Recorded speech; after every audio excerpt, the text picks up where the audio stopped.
I had a lot of early breaks in my commercial life. And I remember when I started directing commercials, the first commercial I ever went on as a director was the first time I'd ever been on a set, period.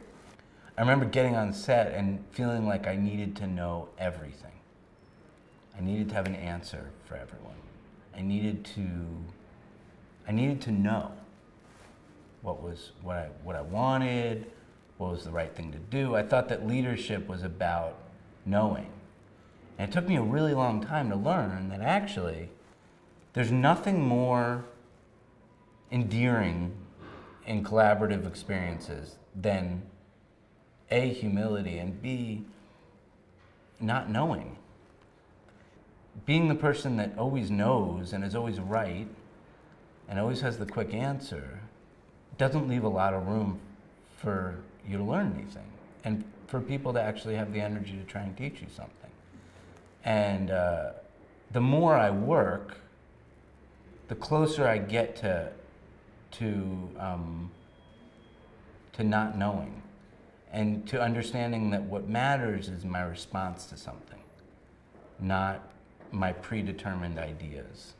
The other day someone said, I was talking about how we were going to deal with a certain framing issue. And I said, well, I wonder what it would look like if we did this. And a friend said, no, I don't think that would work because I think that it would, all these ideas. And I said, well, how the hell are we supposed to know until we respond to it? Let's make one. Let's see how it makes us feel.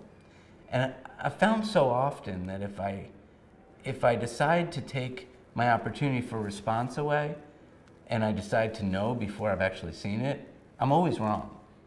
Always. Play and curiosity is where everything happens.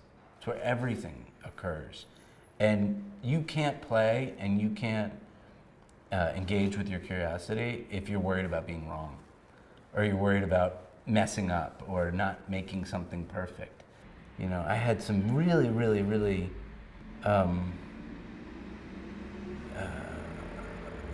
just some terrible advice, I think, when I was going to art school. And I'm glad I didn't listen to it because I wouldn't be doing what I'm doing if I had. You know, I did a project when I was in school, which looking back on now is exactly what I do today. But at the time, it was just, you know, every week when I brought it in, they just said, these are such stupid pictures.